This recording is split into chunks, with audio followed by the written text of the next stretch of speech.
Assalamu alaikum students. In today's lecture we will discuss how to find the particular integrals of the given non-homogeneous differential equation. अभी तक जो हमने equations पढ़ी थी वो हमने होमोजीनियस इक्वेशंस पढ़ी थी, मीन्स कि कोई भी इक्वेशन थी इस फॉर्म की, इस तरह की जो ये इक्वेशन थी, this is a second order homogeneous differential equation, यानी राइट साइड पे इक्वल टू ज़ीरो आया था। अगर राइट साइड पे हमारे पास इक्वल कोई सम फंक्शन आ जाता है एक जो कि डिपेंड करता है एक्स पर, तो इस टाइप की इक्वेशन को हम बोलेंगे नॉन होमोजीनियस डिफरेंशियल इक्वेशंस।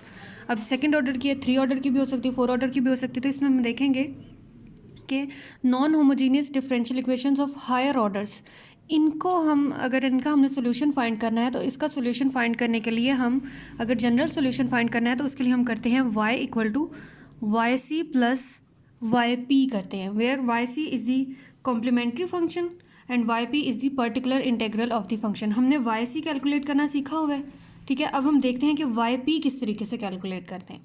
तो अब कोई भी आपके पास जो डिफरेंशियल इक्वेशन गिवन है, उस डिफरेंशियल इक्वेशन को हमने क्या करना है, हमारे पास डिफरेंट तरीके के रूल्स होते हैं। फर्स्ट हम देखते हैं कि अगर हमारे पास ये जो राइट हैंड साइड पे ये जो function F of x given है, इसकी जगह पे कोई भी एक्सपोनेंशियल फंक्शन गिवन है, ठीक है। यहाँ पे सपोज ई पार ए एक्स गिवन है, ठीक है। ए कोई भी कांस्टेंट वैल्यू हो सकती है।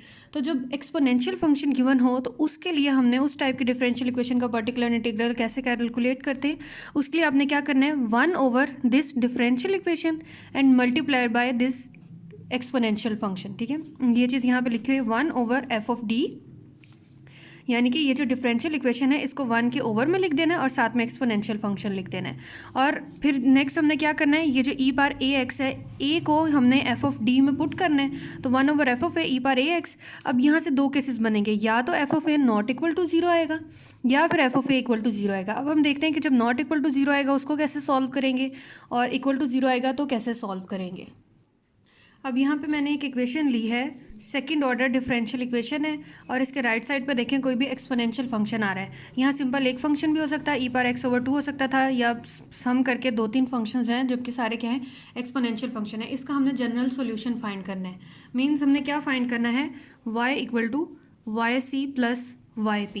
तो पहले आपने इसका क्या करना है, वाई सी कैलकुलेट करना है, देन हम इसका वाई पी कैलकुलेट करते हैं। तो वाई सी हमें कैलकुलेट करना आता है, पहले क्या करें, इसकी ऑक्सिलरी इक्वेशन या करेक्टरिस्टिक इक्वेशन बना लें, ठीक है। तो इसकी करेक्टरिस्टिक इक्वेशन हमने बनाई है, यानी differential equation equal to zero करके, देन इसके हमने रूट्स फाइंड किए हैं। तो रूट्स फाइंड करके हमारे पास इसका जो जनरल सोल्यूशन आ गया है, that is y equal to c one e पार x over 3 plus c two e पार माइनस एक्स।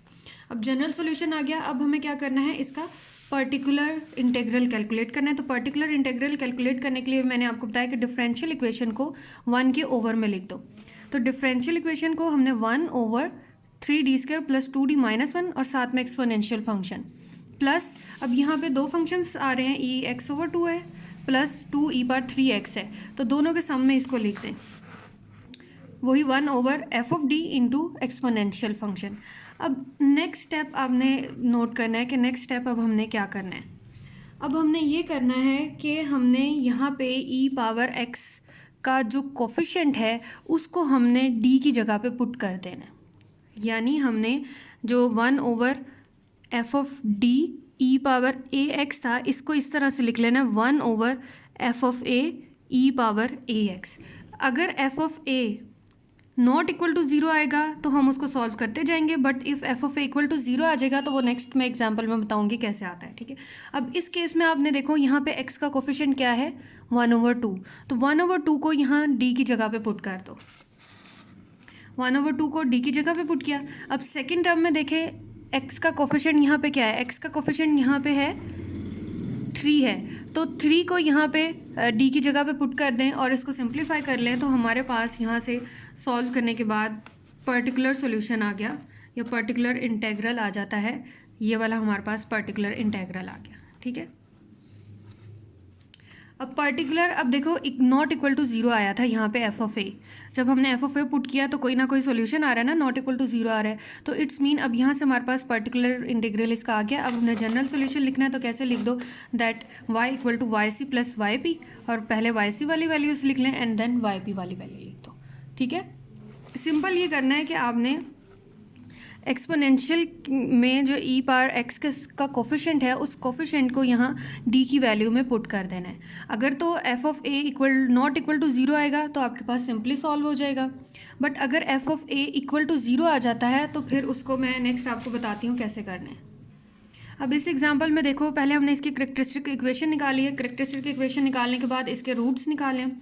अब इसका पर्टिकुलर इंटेग्रल देखना है। मैं कॉम्प्लीमेंट्री फंक्शन पे ज़्यादा नहीं डिटेल करी, क्योंकि प्रीवियस आपने 10.1 जो है मैथमेटिकल मेथड की बुक में से, उसमें आपने ये फाइंड करना सीखे हुए हैं कि रियल रूट्स हों, रियल डिस्टिंक्ट हो, रिपीटेड हों या इमेजिनरी रूट्स हों, तो उनके लिए हम उनका कॉम्प्लीमेंट्री फंक्शन कैसे लिखते हैं। ठीक है, तो पर्टिकुलर इंटेग्रल अब वही 1 ओवर, अब यहाँ पे क्या आ रहा है राइट साइड पे 15 ई पावर एक्स आ रहा है, तो 15 कॉन्स्टेंट है, इसको बाहर लिख लिए 1 ओवर दैट डिफरेंशियल इक्वेशन और साथ में एक्सपोनेंशियल टर्म। ठीक है, अब नेक्स्ट आपने क्या करना है कि x का जो कोफिशिएंट है उसको d की वैल्यू में पुट करना है। अब यहाँ पे x का कोफिशिएंट क्या है, 1 है, तो 1 को जब हमने पुट किया, यहाँ से पुट करके देख लें, एफ ऑफ ए यहाँ से क्या आ गया, 1 को जब पुट किया तो 1 स्क्वायर प्लस 3 माइनस 4, तो 3 प्लस 1 4, 4 माइनस 4 इक्वल टू 0 आ गया। ठीक है, अब यहाँ पे हमारे पास एफ ऑफ ए क्या बन गया, 0 बन गया।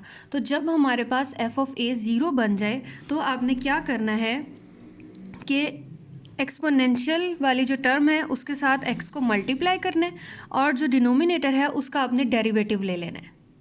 ठीक है, अगर F of A equal to 0 आ जाएगा तो आपने क्या करना है, एक्सपोनेंशियल वाली टर्म को x से मल्टीप्लाई करना है और डिनोमिनेटर में जो वैल्यू है उसका डेरिवेटिव लेना है।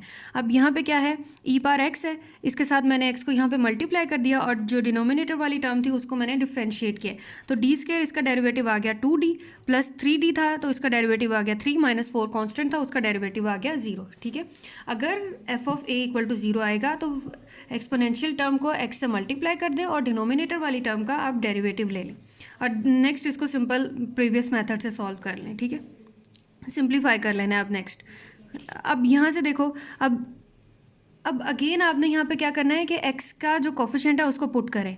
x के कोफिशिएंट को पुट करने के बाद अगर अगेन आपके पास एफ ऑफ ए 0 आ जाता है तो अगेन आप एक्सपोनेंशियल टर्म को x से मल्टीप्लाई करो और डिनोमिनेटर का डेरिवेटिव ले लो।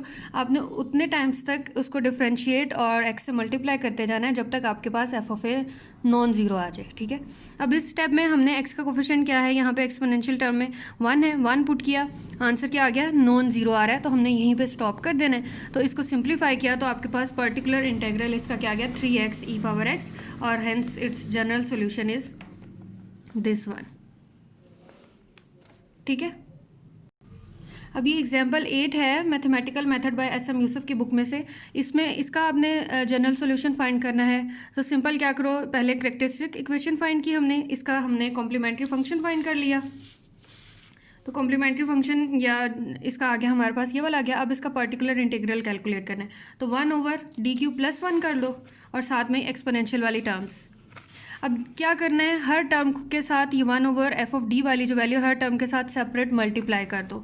तो यहाँ पे 1 था, तो 1 का क्या मतलब होता है, दैट ई पार अगर हम 0 लेते हैं तो इट्स मीन 1 होता है। तो अब हमने इसको इसी फॉर्म में बनाना है, तो ई पार 0x कर लो, तो ये हमारे पास यानी सारी एक्सपोनेंशियल वाली टर्म्स में आ जाएंगी, plus 1 over D Q plus 1, ई पार मैंने पहले 2x को लिख लिया, फिर माइनस x वाली टर्म को लिख लिया। ठीक है, अब यहाँ से देखो फर्स्ट टर्म में x का कोफिशिएंट यहाँ पे क्या है, 0 है, तो 0 को d की जगह पे पुट किया। देन सेकंड में x का कोफिशिएंट था 2, 2 को d की जगह पे पुट किया। अब थर्ड में x का कोफिशिएंट क्या है, -1 है, तो -1 को जब हम डी क्यूब प्लस 1 में पुट करते हैं तो -1 क्यूब -1 प्लस 1, तो ये हमारे पास इक्वल टू 0 आ जाता है। तो ये वही 0 वाली कंडीशन बन गई। तो अभी मैंने प्रीवियस बताया कि अगर इक्वल टू 0 आ जाएगा तो एक्सपोनेंशियल टर्म को x के साथ मल्टीप्लाई करके डिनोमिनेटर को आपने डिफरेंशिएट कर देना। तो यही किया, x से मल्टीप्लाई किया और डी क्यूब का डेरिवेटिव क्या आ गया, 3d स्क्वायर। अब अगेन यहाँ पे क्या किया है, इसको x के कोफिशिएंट को पुट करके देखा, अब नॉन ज़ीरो आ गया, तो ठीक है यहीं पर आपने स्टॉप कर देना है। मतलब कि अगर 0 आता तो अगेन आप उसको डिफरेंशिएट करते और x के साथ मल्टीप्लाई करते, लेकिन यहाँ पे नॉन ज़ीरो आ गया तो ये आपके पास पर्टिकुलर सोल्यूशन आ गया और यहाँ से आप इसका जनरल सोल्यूशन निकाल सकते हो, that yc plus yp is it's general solution. ठीक है, होपफुली क्लियर हो गया होगा आपको। सिर्फ ये था स्टेप जब हमारे पास एफ ऑफ एक्स जो है वो एक्सपोनेंशियल फंक्शन आता है, मीन्स राइट हैंड साइड पे एक्सपोनेंशियल फंक्शन है, तो उसके लिए हमारे पास दो कंडीशन है, या तो f of A not equal to zero आएगा या f of A equal to zero आएगा। अगर नॉट इक्वल टू जीरो आ रहा है फिर तो हमें कोई भी उसमें कन्फ्यूजन नहीं है।